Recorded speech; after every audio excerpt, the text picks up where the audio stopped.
നമ്മുടെ ഒക്കെ അഭിമാനമായ പുതുതായി നിലവിൽ വന്നിട്ടുള്ള കേരള സംസ്ഥാനത്തിൻ്റെ പരമോന്നതമായ ആദരങ്ങളിലൊന്നായ കേരളശ്രീ പുരസ്കാരം,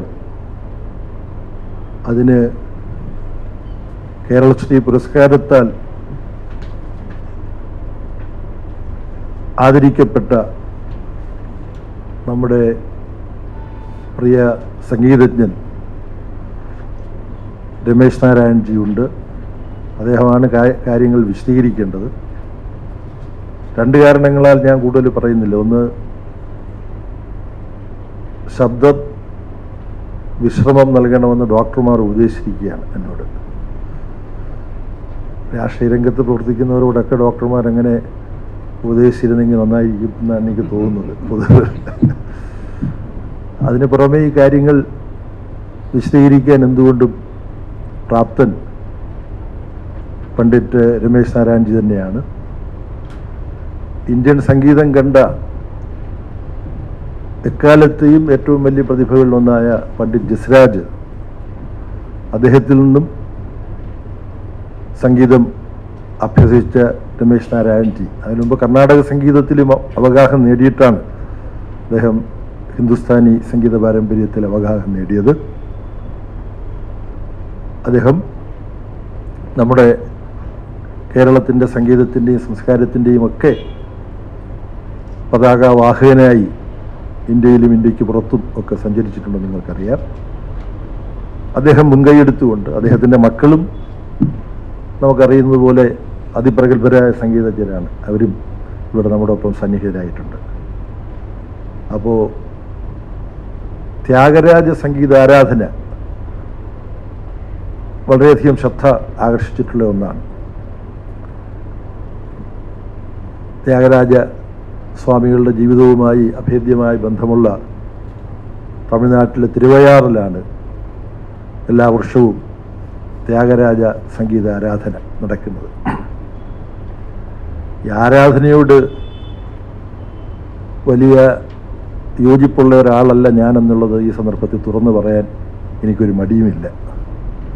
എന്നാൽ നമുക്ക് എന്തിനോടെങ്കിലും അഥവാ ആരാധന തോന്നണമെന്നുണ്ടെങ്കിൽ അതാകാം സംഗീതത്തോടാണെങ്കിൽ, കലയോടാണെങ്കിൽ, കലയോടും സംഗീതത്തോടും ഒക്കെ നമുക്ക് ആരാധനയാവാം.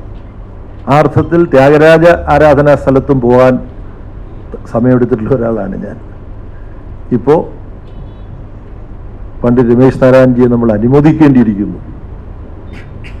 സംഗീതത്തിലും കലയിലും താല്പര്യമുള്ളവരെല്ലാം അനുമോദിക്കേണ്ടിയിരിക്കുന്നു. അദ്ദേഹം പണ്ഡിറ്റ് ജസ്രാജ് സംഗീത ആരാധന എന്ന പ്രസ്ഥാനം ആരംഭിക്കുകയാണ്. ഇത് വിശദീകരിക്കാൻ വേണ്ടിയിട്ടാണ് ഈ പത്രസമ്മേളനം. ഡോക്ടർമാരുടെ ഉപദേശം ഇയാൾ മറന്നുപോയോ എന്ന് നിങ്ങളിപ്പോൾ ചിന്തിച്ചു തുടങ്ങിയെന്ന് എനിക്കറിയാം. ഞാൻ കൂടുതലൊന്നും പറയുന്നില്ല. ഈ പണ്ഡിറ്റ് ജസ്രാജ് സംഗീതാരാധന പരിപാടി സംബന്ധിച്ച കാര്യങ്ങൾ പണ്ഡിറ്റ് രമേശ് നാരായൺജി തന്നെ വിശദീകരിക്കും. അതിന് പുറമെ നിങ്ങൾക്കറിയാവുന്ന നമ്മുടെ അഭിമാനമായ കാവ്യപ്രതിഭ പ്രഭാവർമ്മജി ഇവിടെയുണ്ട്. നമ്മുടെ നാടിൻ്റെ സാംസ്കാരിക സംഘടനാ പ്രവർത്തന രംഗത്ത് ഒരു അതുല്യ പ്രതിഭയായ ശ്രീ ജി രാജ്മോഹൻ ഇവിടെയുണ്ട്. ചലച്ചിത്ര രംഗത്ത് നമ്മുടെ അഭിമാനമായ പ്രതിഭ ശ്രീ ടി കെ രാജീവ് കുമാറുണ്ട്. പിന്നെ ഗായകനും നടനും ഒക്കെ ആയിട്ടുള്ള എൻ്റെ യുവ സുഹൃത്ത് കൃഷ്ണചന്ദ്രനുണ്ട്. വയലാർ മാധവൻകുട്ടി, വിനോദ് മങ്കര എത്തിയിട്ടില്ല. അതുപോലെ തന്നെ ഇവരെല്ലാം ഉണ്ട്. രമേശ് നാരായൺജി ചെയ്യുന്ന ഒരു വലിയ കാര്യമാണ് ഈ ജസ്രാജ് സംഗീതാരാധന. അതെല്ലാ കൊല്ലവും ചെയ്യുന്നതിന് അദ്ദേഹം മുന്നിട്ടിറങ്ങുകയാണ്. നമ്മളെപ്പോലുള്ള ആൾക്കാർക്ക് അതിനെ പിന്നിൽ നിൽക്കാം. ഞങ്ങൾ അങ്ങയുടെ അങ്ങ് നയിക്കണം, ഞങ്ങൾ പിന്നിലുണ്ടാവും എന്ന് മാത്രമേ ഞാൻ പറയൂ. വളരെയേറെ സന്തോഷകരമായ സന്ദർഭമാണ്. രണ്ട് കാര്യങ്ങൾ കൊണ്ട് സന്തോഷകരമാണ്. ഒന്ന് എന്താണെന്ന് വെച്ചാൽ കേരള ഗവൺമെൻറ്റിൻ്റെ പരമോന്നതമായ പുരസ്കാരങ്ങളിൽ പെടുന്നതാണ് ഈ കേരള പുരസ്കാരങ്ങൾ. അതിൽപ്പെട്ട കേരളശ്രീക്ക് ആണ് പണ്ഡിറ്റ് രമേശ് നാരായൺജി അർഹനായിട്ടുള്ളത് നിങ്ങൾക്കറിയാം. ആ പുരസ്കാരം അർഹതയ്ക്ക് മാത്രം ലഭിക്കുന്ന ആ പുരസ്കാരം അദ്ദേഹത്തിലേക്ക് എത്തി എന്ന് കാണുന്നതിലുള്ള ഒരു സന്തോഷം, ആ സന്തോഷം മുൻനിർത്തി അദ്ദേഹത്തെ അഭിനന്ദനം അറിയിക്കുകയാണ്. മറ്റൊരു സന്തോഷം എന്താണെന്ന് വെച്ചാൽ ഇങ്ങനെ പണ്ഡിറ്റ് ജസ്രാജ് സംഗീതാരാധന എന്ന ഒരു സംരംഭം അതിൻ്റെ മുന്നോടിയായിട്ട് കാര്യങ്ങൾ വിശദീകരിക്കാൻ കഴിയുന്നതിൻ്റെ ഭാഗമാകാൻ കഴിയുന്നു എന്നുള്ളതാണ്. രണ്ട് സംഗീതധാരകളുടെ, രണ്ട് സംഗീത സംസ്കാരങ്ങളുടെ സമന്വയമാണിതെന്ന് പറയാം. ഒന്ന് പണ്ഡിറ്റ് മോത്തിറാം സംഗീത ഗുരുകുലം, മറ്റൊന്ന് മേവാതി സ്വാതി പ്രചാരൻ സംഘ്. ഈ രണ്ട് സംഗീത പ്രസ്ഥാനങ്ങൾ സംയുക്തമായിട്ടാണ് ഈ വിധത്തിലുള്ള ഒരു സംഗീത ഉപാസനാ പരിപാടി, സംഗീത ആരാധനാ പരിപാടി ആവിഷ്കരിച്ചിട്ടുള്ളത്. അതുമായി പ്രാരംഭഘട്ടത്തിൽ തന്നെ ഇങ്ങനെ സഹകരിക്കാൻ കഴിയുന്നു എന്നതിൽ എനിക്ക് വളരെയേറെ സന്തോഷമുണ്ട്. അതോടൊപ്പം തന്നെ സന്തോഷം തരുന്ന വളരെ പ്രധാനപ്പെട്ട മറ്റൊരു കാര്യമാണ് സൂര്യകൃഷ്ണമൂർത്തിയുടെ കാര്യം. അതിലേക്ക് കടന്നിട്ടില്ല. അത് അടക്കമുള്ള കാര്യങ്ങൾ പണ്ഡിറ്റ് ഇവിടെ നിങ്ങളോട് വിശദീകരിക്കും. ഈ ചടങ്ങിൽ ഭാഗഭാക്കാകാൻ കഴിയുന്നു എന്നുള്ളത് തീർച്ചയായും വളരെ സന്തോഷകരമാണ്. അത്രമാത്രം പറയട്ടെ. വളരെ സന്തോഷമുള്ളൊരു നിമിഷമാണ്. സാധാരണ സംഗീതം ചലച്ചിത്ര മേഖലയിലേക്ക് കടന്നു വരുന്ന പല സംഗീതജ്ഞരും പിന്നീട് അവരുടെ വേരുകളിലേക്ക് പിന്നെ പോകാതിരിക്കുകയും സംഗീത അല്ലെങ്കിൽ ചലച്ചിത്ര ഗാനങ്ങളുടെ ശാഖയിൽ അതിൻ്റെ സംഗീത സംവിധാനത്തിലേക്ക് കോൺസെൻട്രേറ്റ് ചെയ്യുകയാണ് പൊതുവെ നമ്മൾ കണ്ടുവരുന്നത്. എന്നാൽ രമേശ് അത്തരത്തിൽ ചലച്ചിത്ര ഗാനങ്ങളുടെ ഒരു കമ്പോസർ എന്നതിലേക്ക് നിൽക്കുമ്പോൾ തന്നെ അദ്ദേഹത്തിൻ്റെ വേരുകൾ അല്ലെങ്കിൽ അദ്ദേഹത്തിൻ്റെ ഗുരു സ്ഥാനത്തുള്ള ജസ്രാജിയെ നിരന്തരം ഓർക്കുകയും വളരെ സാധനയോടുകൂടി അദ്ദേഹം അഭ്യസിച്ച ഹിന്ദുസ്ഥാനി സംഗീതം കേരളത്തിലുള്ള ചെറുപ്പക്കാരിലേക്ക് പകർന്നു കൊടുക്കാൻ അദ്ദേഹം എടുക്കുന്ന അതിൻ്റെ ഒരു കമ്മിറ്റ്മെൻറ്റ് ഞാൻ പലപ്പോഴും അദ്ദേഹത്തിൻ്റെ സ്റ്റുഡിയോയിൽ കമ്പോസിങ്ങിനായി ചെല്ലുമ്പോൾ ഒരുപക്ഷെ കമ്പോസിങ്ങിനേക്കാൾ പ്രാധാന്യം ഈ ഹിന്ദുസ്ഥാനി സംഗീതം പഠിക്കാൻ വരുന്ന കുട്ടികളെ അവർക്ക് അനുവദിച്ചിരിക്കുന്ന സമയം പൂർണ്ണമായും അദ്ദേഹത്തിന് വിനിയോഗിക്കാൻ കഴിയുക എന്നുള്ളതിന് എപ്പോഴും ഒരു പ്രാധാന്യം കൊടുക്കുന്നതായിട്ട് ഞാൻ ശ്രദ്ധിച്ചിട്ടുണ്ട്. അത് തന്നെയാണ് ഇപ്പോൾ നമ്മൾ കാണുന്ന അദ്ദേഹം മുന്നോട്ട് വയ്ക്കുന്ന ഈ ആശയം, ഈ സംഗീത ആരാധനയും ഒപ്പം അതിനോടനുബന്ധിച്ചിട്ടുള്ള പുരസ്കാരങ്ങളും അദ്ദേഹം നൽകുന്നു എന്നുള്ളത് അദ്ദേഹം വളർന്നു വന്ന ആ സംഗീത ശാഖയോടും അല്ലെങ്കിൽ അത്തരം ഒരു ശാഖ നിലനിർത്തേണ്ടതാണെന്നും പുതിയ തലമുറയെ അതിനോട് അടുപ്പിക്കേണ്ടതാണെന്നുമുള്ള അദ്ദേഹത്തിൻ്റെ ഒരു വളരെ കമ്മിറ്റഡ് ആയിട്ടുള്ള ഒരു പ്രയത്നത്തിൻ്റെ അല്ലെങ്കിൽ അതിൻ്റെ ഒരു ഉദ്ദേശത്തിൻ്റെ ഭാഗമായിട്ടാണ് ഞാൻ ഇതിനെ കാണുന്നത്. എല്ലാ ഭാവങ്ങളും ചലച്ചിത്ര മേഖലയിൽ പങ്കെടുക്കുന്ന എല്ലാ ആൾക്കാരും അദ്ദേഹവുമായി സഹകരിക്കുന്ന എല്ലാവരും ഇതിനോടൊപ്പം ഉണ്ടാവുമെന്ന് എനിക്ക് പൂർണ്ണമായ വിശ്വാസമുണ്ട്. എല്ലാ ഭാവങ്ങളും നേരുന്നു. പത്മഭൂഷൺ സംഗീത് മാർത്താണ്ഡ് പണ്ഡിറ്റ് ജസ്രാജിയുടെ പേരിൽ അദ്ദേഹത്തിൻ്റെ നാമധേയത്തിൽ ഒരു സംഗീതാരാധന സംഘടിപ്പിക്കണമെന്ന് വളരെ കാലമായിട്ട് എൻ്റെ മനസ്സിലുണ്ടായിരുന്നു. അത് വേബിയാറിൻ്റെ അടുത്തും പറഞ്ഞു, നമ്മൾ കമ്മ്യൂണിക്കേറ്റ് ചെയ്തു. അപ്പോഴേക്ക് കോവിഡിൻ്റെ ഒരു സിറ്റുവേഷൻ വന്നപ്പോഴാണ് അത് പിന്നെ അങ്ങോട്ട് തുടരാൻ പറ്റാതിരുന്നത്. എന്തായാലും എല്ലാറ്റിനും ഒരു സമയമുണ്ടല്ലോ, ഇത് അതിൻ്റെ ഒരു സമയമാണെന്ന് മനസ്സിലാക്കി അപ്പോൾ ഇതിൽ തുടങ്ങിയപ്പോൾ ഇതൊന്ന് നടന്നു. അതാണ് കാര്യം ഉണ്ടായത്. അപ്പോൾ ഇതിൽ വളരെ പ്രഗത്ഭരായിട്ടുള്ള ഈ ഫെസ്റ്റിവലിൽ വളരെ പ്രഗത്ഭരായിട്ടുള്ള മ്യൂസീഷ്യൻസ്, ഡോക്ടർ പണ്ഡിറ്റ് അജയ് പൊഹോങ്കർ, ഇദ്ദേഹത്തിൻ്റെ കോൺസേർട്ടാണ് ഫസ്റ്റ് ഡേ ഉള്ളത്. ഒരു സംഗീത ആരാധനയാണ് എൻ്റെ മനസ്സിലുള്ളത്. ഈ പേര് കൊടുക്കുമ്പോൾ തന്നെ നമുക്ക് സൗത്ത് ഇന്ത്യയിലാണ് ഈ ആരാധന സ്വഭാവം കൂടുതൽ വന്നിട്ടുള്ളത്. ബാക്കിയെല്ലാം സമാരോഹമാണ്. ഇപ്പോൾ മിയ താൻസൻ സംഗീത് സമാരോഹ്, അതേപോലെ ഡോബർലൈൻ സംഗീത് സമാരോഹ്, സവായ് ഗന്ധർവ് സംഗീത് സമാരോഹ് ഒക്കെയാണ്. അപ്പോൾ എൻ്റെ മനസ്സിലുണ്ടായിരുന്നത് നമ്മളൊക്കെ സൗത്ത് ഇന്ത്യൻ സംഗീത ആരാധനയാണ് ശരിക്കും. അപ്പോൾ ആ ഒരു രീതിയിൽ ഞാൻ ആലോചിച്ചപ്പോൾ ഗുരുജിയുടെ പേരിൽ സംഗീത ആരാധനയാണ് നമുക്ക് വളരെ നല്ലത്. കാര്യം ഒന്നും ആഗ്രഹിക്കാതെ വന്ന് പെർഫോം ചെയ്യണം.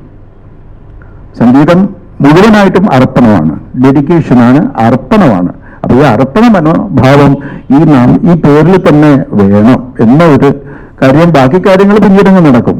അതുകൊണ്ടാണ് ഈ ഒരു രീതിയിൽ ഇതിന് നാമകരണം ചെയ്തിട്ടുള്ളത്.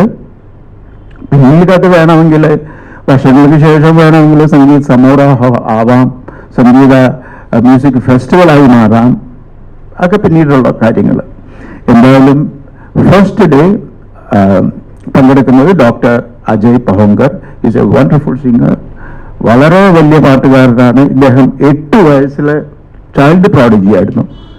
8 വയസ്സിൽ ബഡേ ഗുലാം അലി ഖാൻ സാബ് കേട്ടിട്ട് ഇദ്ദേഹത്തിൻ്റെ മ്യൂസിക്കിന് പിന്നെ നമ്മുടെ ഗസൽ സാഹിബ് ആരായിരുന്നു നമ്മുടെ ബേഗം അക്തർ ഏറ്റവും ഗസലിൻ്റെ ഏറ്റവും വലിയ മഹാറാണിയാണ് അവര് ഗസലിൽ. അപ്പൊ ഇവര് കേട്ടിട്ട് ഈ പാട്ടുകാരനെ അന്ന് ബ്ലസ് ചെയ്താണ്. അപ്പൊ അദ്ദേഹം ഇന്ന് ഹീസ് നൗ 76. അദ്ദേഹം എത്തുന്നുണ്ട്. അദ്ദേഹം ഗുരുജിക്ക് ആയിട്ട് വളരെ ബന്ധമാണ്, ഗുരുജിക്ക് വളരെ ഇഷ്ടപ്പെട്ട പാട്ടുകാരനാണ്. അപ്പൊ ആ ഒരു കാര്യങ്ങളൊക്കെ കൊണ്ട് അതൊക്കെ നടന്നു വന്നാണെന്ന് എനിക്ക് തോന്നുന്നത്. എന്തായാലും സെക്കൻഡ് ഡേ നമ്മൾ ബിസ്മില്ല ഖാൻജിയെ ആർക്കും മറക്കാൻ പറ്റില്ല നമ്മുടെ ഇന്ത്യൻ സംഗീതത്തിൽ. ബിസ്മില്ല ഖാൻജിയുടെ അഡോപ്റ്റഡ് ഡോട്ടർ പത്മശ്രീയാണ് അവർ, സോമ ഘോഷ്. ഇവര് സെക്കൻഡ് ഡേ വരുന്നുണ്ട്. അത് കഴിഞ്ഞ് ഇപ്പോഴത്തെ യങ്സ്റ്റേഴ്സിൽ വളരെ പ്രഗത്ഭനായ ഗായകൻ അദ്ദേഹമാണ് 20-ാം തീയതി പെർഫോം ചെയ്യുന്നത്, ജയ്തീർത്ത് മൂണ്ടി. അപ്പൊ ഇങ്ങനെ എല്ലാവരും വളരെ പ്രഗത്ഭരായിട്ടുള്ള മ്യൂസീഷ്യൻസാണ് ഈ ആരാധനയിൽ ഫസ്റ്റ് ഇയർ. നമ്മളിപ്പോൾ ആദ്യമായിട്ട് തുടങ്ങുകയാണല്ലോ. എന്തായാലും നിങ്ങളുടെ എല്ലാവരുടെയും സപ്പോർട്ട് വളരെ അത്യാവശ്യമാണ് നമ്മൾക്ക് ഈ കാര്യത്തിൽ മുന്നോട്ട് പോകണമെങ്കിൽ. പിന്നെ എല്ലാ വർഷവും ഗുരുജിയുടെ പേരിൽ ഒരു അവാർഡ് നമ്മൾ കൊടുക്കാറുണ്ട്, സുരേർ ഗുരു പണ്ഡിറ്റ് ജസ്രാജ് പുരസ്കാർ. ഈ സുരേർ ഗുരു എന്ന ഈ ഒരു ടൈറ്റില് ഗുരുജിക്ക് ഏറ്റവും ഇഷ്ടപ്പെട്ട ടൈറ്റിലായിരുന്നു. ഇത് കൽക്കട്ടയിൽ നിന്ന് ഉരുത്തിരിഞ്ഞു വന്നിട്ടുള്ള, അപ്പൊ ഞാൻ ഗുരുജി ഉള്ളപ്പോൾ ഗുരുജി എടുത്ത് ഞാൻ പറഞ്ഞിരുന്നു ഈ ഒരു ടൈറ്റില് ആണ്. അപ്പോൾ ഹി വാസ് സോ ഹാപ്പി. ആ സമയത്ത് ഗുരുജി വളരെ സന്തോഷവാനായിരുന്നു. ഈ ഒരു പേര് ഇത് എങ്ങനെ കിട്ടിയെന്ന് ചോദിച്ചു. ഞാൻ പറഞ്ഞു അതൊക്കെ കിട്ടി എന്ന് പറഞ്ഞു. അപ്പോ സുരേർ ഗുരു പണ്ഡിറ്റ് ജസ്രാജ് പുരസ്കാർ, ഇത് 4ാമത്തെ പുരസ്കാരമാണ്. ഇത് കൊടുക്കുന്നത്, ഇത് നമ്മൾ നൽകുന്നത് പിന്നെ ഡോക്ടർ പണ്ഡിറ്റ് അജയ് പഹോങ്കർജിക്കും. പിന്നെ നമ്മൾ സൂര്യ വളരെ കാലമായിട്ട് സൂര്യ കാണുന്നുണ്ടല്ലോ. ഈ സൂര്യ ഫെസ്റ്റിവലിൽ ഞാൻ ആദ്യമായിട്ട് വരുന്നത് ഗുരുജിയുടെ കൂടെയാണ്.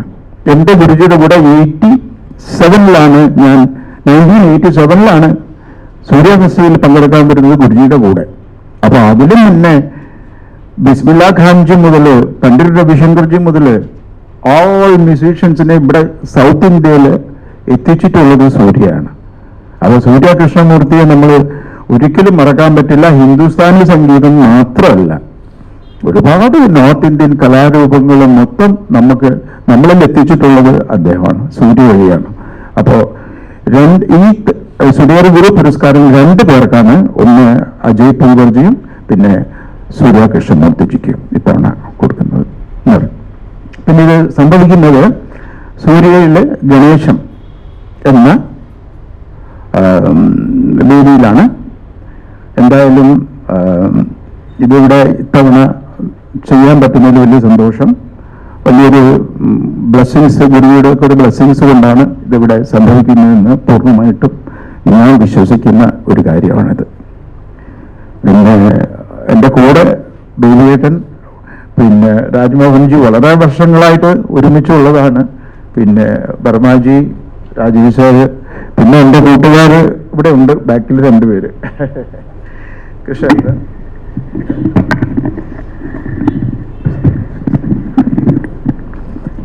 നമസ്കാരം. ഇവിടെ ഇരിക്കുന്നവർ വിചാരിക്കുന്നുണ്ടാവും ഈ ഒരു മനുഷ്യൻ ഇതുമായിട്ട് എന്താ കാര്യം എന്നുള്ളത്. അതെന്താ അതൊക്കെ തിരുവയ്യാർ സ്റ്റൈലിലെ ഒരു സംഗീതാരാധന രമേശ് ജി പ്ലാൻ ചെയ്യുന്നതിൽ എനിക്ക് വളരെയധികം സന്തോഷമുണ്ട്. എന്നെ വിളിച്ച് ഒറ്റ കാര്യം പറഞ്ഞുള്ളൂ, നീ കൂടെ നിൽക്കണം. ഞാൻ എങ്ങനെ കൂടെ നിൽക്കുന്ന എത്രയോ വലിയ ആൾക്കാരുണ്ട് ഇവിടെ. എന്നാലും ആ സ്നേഹത്തിന്റെ മുന്നിൽ ഞാൻ തല കുലിക്കുകയാണ്. കൂടെ ഉണ്ടാവും, എല്ലാ കാര്യത്തിനും കൂടെ ഉണ്ടാവും. ഈ ഗുരുകുല സമ്പ്രദായത്തിലുള്ള സംഗീതാർത്ഥ ആരാധന നമ്മുടെ ഒരു നഷ്ട സംസ്കൃതിയുടെ ഭാഗമാണ്. അത് പുനഃസ്ഥാപിക്കാനുള്ള രമേശ് നാരായണൻ്റെ ശ്രമം വളരെ മഹനീയമാണ്. നമുക്കിനി നാളെ ChatGPT കൂടെയൊക്കെ ആയിരിക്കും നമ്മൾ പാട്ടുകൾ സൃഷ്ടിക്കാൻ പോകുന്നത്.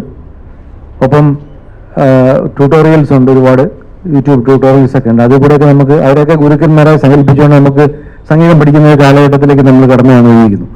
ആ സമയത്ത് ഈ സംഗീതത്തിൻ്റെ ശുദ്ധമായ സംഗീതത്തെ അതിൻ്റെ എല്ലാ നന്മയോടും അതിൻ്റെ എല്ലാ പരിശുദ്ധിയോടും കൂടി പുനഃസ്ഥാപിക്കാൻ, ആ സംഗീത ആരാധനയെ പുനഃസൃഷ്ടിക്കാനുള്ള രമേശ് നാരായണൻ്റെ മഹനീയമായ ശ്രമം, എൻ്റെ പ്രിയ സുഹൃത്തിൻ്റെ ശ്രമത്തിന് എല്ലാ പിന്തുണയും നന്ദി.